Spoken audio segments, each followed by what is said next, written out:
Hello, welcome back to my channel. Just Shauna here to talk about some friggin' books. I really should have filmed yesterday when the sun was all out. It apparently rained overnight and now it's all like cloudy and kind of overcast, which is weird. It's like never like that here. Not never, but rarely. I have 4 books to talk about today, 2 ebooks and 2 physical books, and let's get started. The first one on the list is Black Girl Unlimited by Echo Brown. I read this from Libby, so from the library, an ebook. This was a new release this year. Can't remember when it was published. I want to say January, maybe February. I don't know. At any rate, it's a 2020 release. This is a memoir, but also kind of magical realism.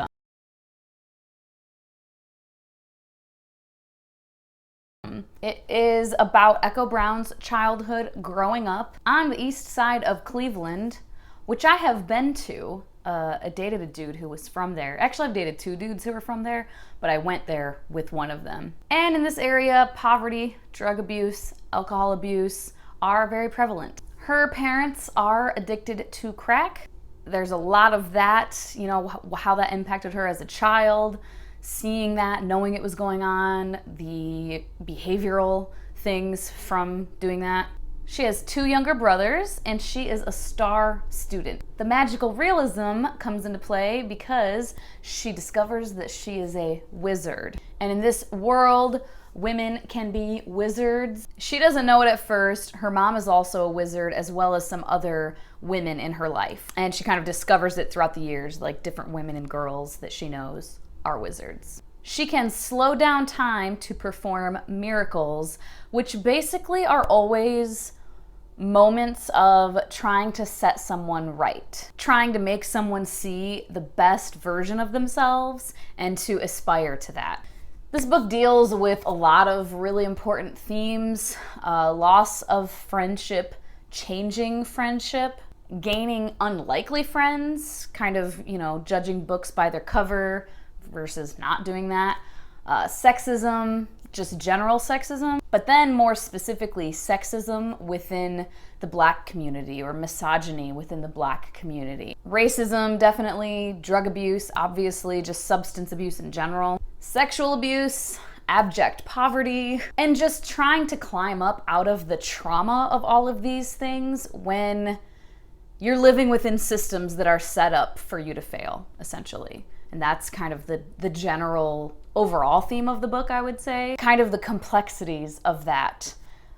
Not wanting to leave your roots, but knowing if you don't somehow get out of there, that you're gonna stay there forever. You know what I mean? Like, you, in order to progress, having to get away from where you're from and some of the people that you knew and the complexities of that, the difficulties of that. I really enjoyed this. Magical realism and fabulism doesn't always tend to be my thing.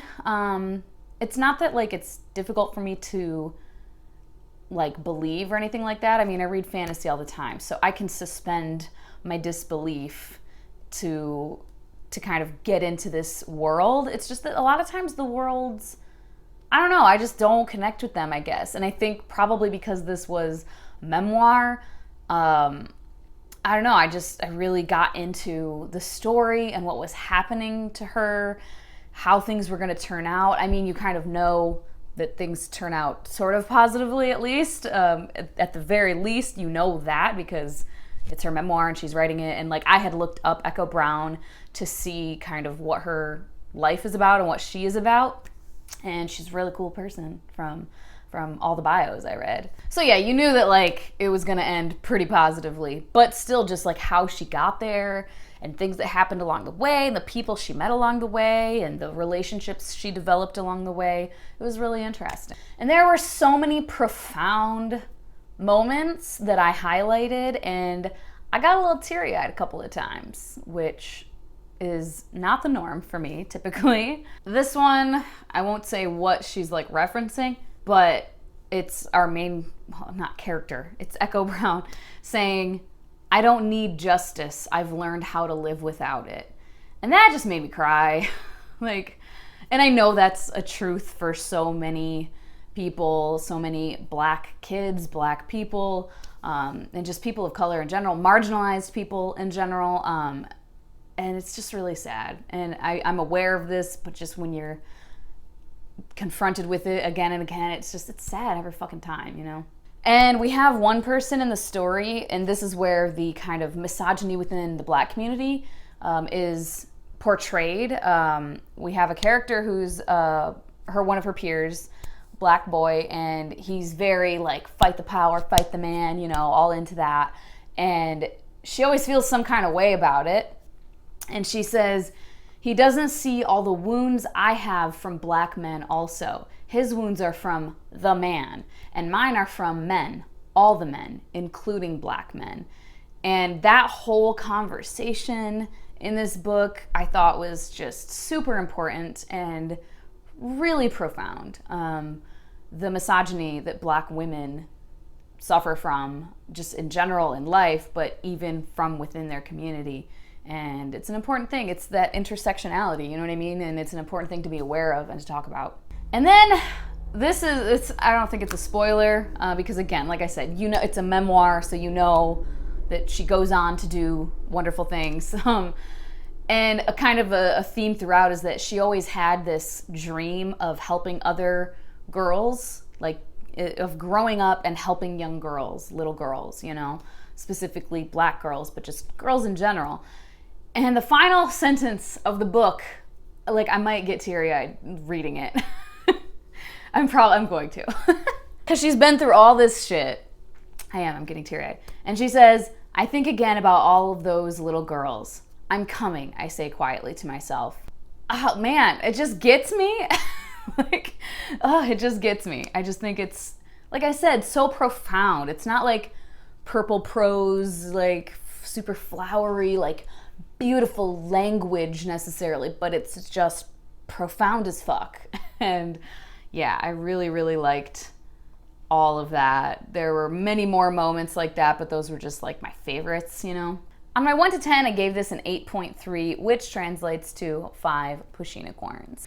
And for themes, this definitely got a 10 out of 10. And then I read Blameless by Gail Carriger. This is book 3 of the Parasol Protectorate series. In this one, Alexia is dealing with the fallout from the events at the end of the last book. I won't say, in case anyone wants to read the series and hasn't, you should, if it sounds fun.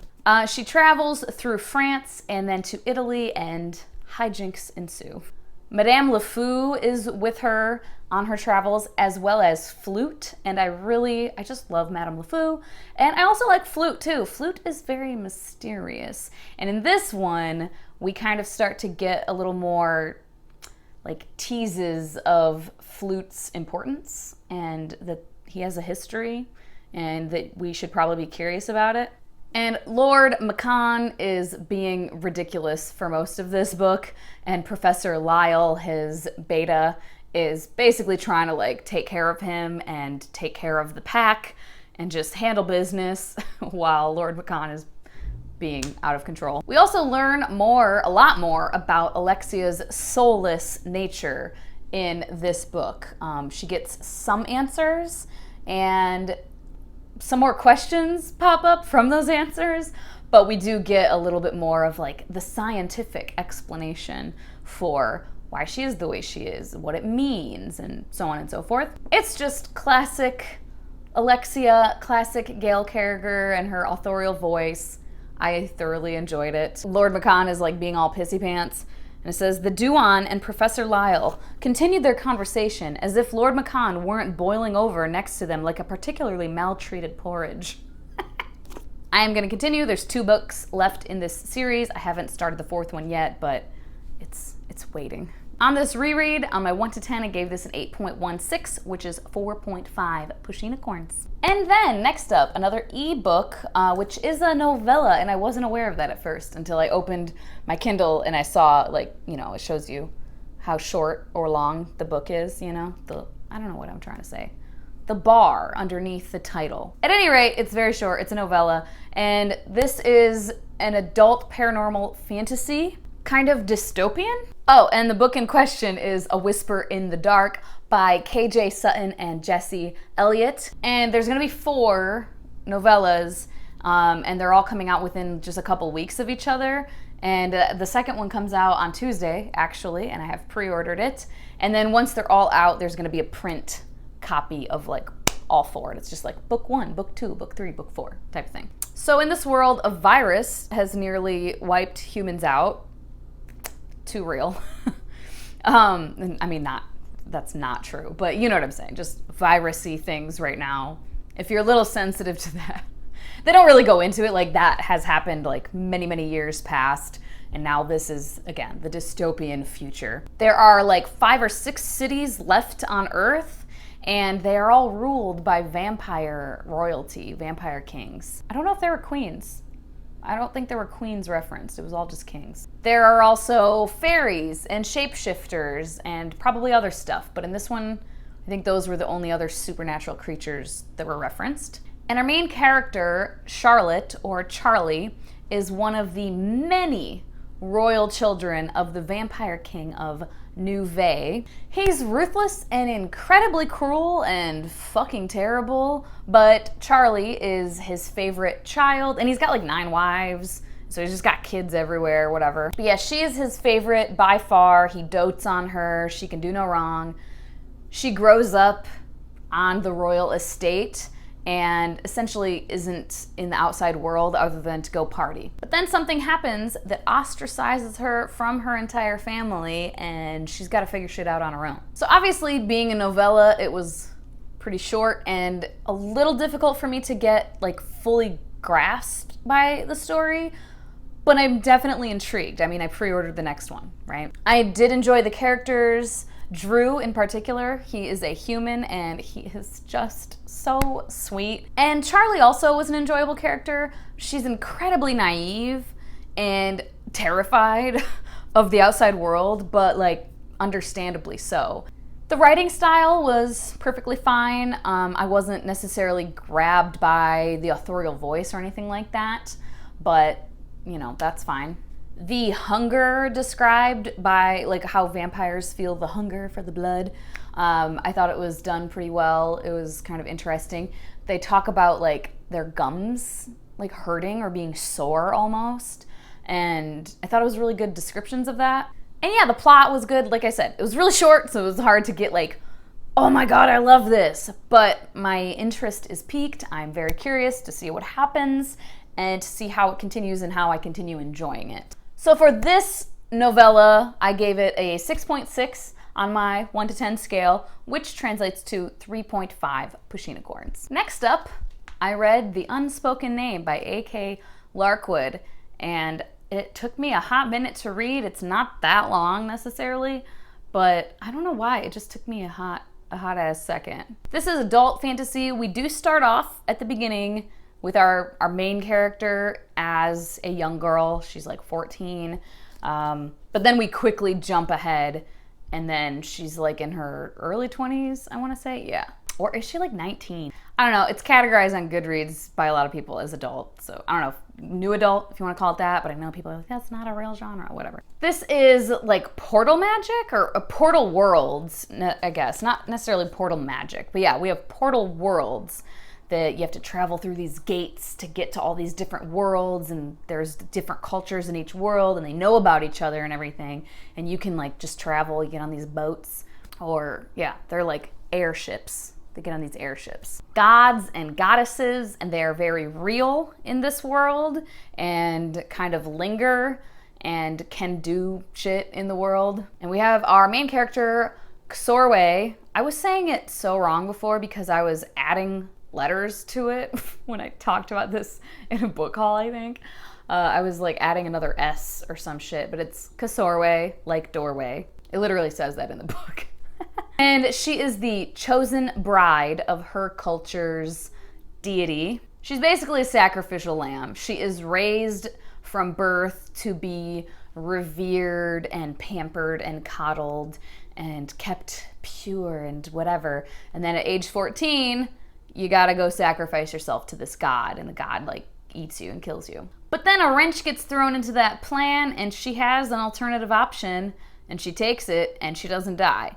And this other guy, which I can't remember how to fucking pronounce his name. The names are a little difficult, but there's a pronunciation guide, which is a delight. Yeah, Belthandros Sethani. She then is escaped with him. This all happens like very early on. It says it in the synopsis. I'm not spoiling anything. And he trains her to be a killer. He's a wizard, and so he has all these like quests and adventures that he wants to send her on to help him, and she works for him. And yeah, she's going about her life doing that with him. But the question of the novel is, has she truly escaped the wrath of the gods? And yeah, I don't know, I'm gonna do a separate review of this, so I don't want to get into it too much, but I didn't dislike this book, but like, did I like it? I don't know. It's kind of just there, honestly. The first 25% of it was pretty interesting. We're setting all this up. She's escaping, she's dealing with the complex emotions of, you know, did I just betray everything I believed in, or was everything I believed in kind of bullshit? You know, just all of that she's dealing with. But then like the middle 50% felt kind of tedious, honestly. We jump ahead 5 years and like don't get to see any of, we're just told like, oh, she's a killer now. She's his assassin now. But we don't see any of that. And then things happen and adventures start happening, and we do see her doing like sword play and whatnot, and she is good, but yeah, it just keeps getting referenced of like all this work she's done for Belthandros with this other guy, Tal, and I don't know, I just kind of wish I had seen a little bit of that. And the last 25% did pick up, but then it kind of started to feel like, I don't know, it was one of these things where it's like, we have a mission and I have a goal. Oh look, I've achieved my goal. Just kidding, plan has been foiled. All right, regroup. Okay, I'm gonna achieve that goal again. Here I go, off on a quest. I've achieved the goal. Ah, fuck, just kidding, foiled again. Starting over, and we did that like 3 or 4 times. Like 2 characters get separated from each other like 3 fucking times. And like, that's the goal, is like getting together and like finding this person. And they keep finding them, and then like they're ripped apart. And I was like, fucking A. It's like a pinball machine. I feel like I'm in a pinball machine. Just like, oh, here, oh my God, over there. Now we're back over here. And it just exhausts me a little bit. If you like all of this like adventurous plot stuff, you'd probably really like this. It's very plot driven. I'm just not that plot driven, so it doesn't really work for me. So that's all I'll say for now. I'm kind of intrigued. I don't know if I will continue with this series though. On my 1 to 10, I gave it a 6, which translates to 3 pushinicorns. So yeah, if you really like high adventure, kind of very plot-driven worlds, and a really cool world too, and like really interesting cultures and stuff, good world building, you'd probably really like this. And there we go. Those are the 4 books. That is all. I'm not gonna talk for fucking 50 minutes today. As always, thank you so much for your time. Hope that you guys have a wonderful day, and I will talk to you later. Bye-bye.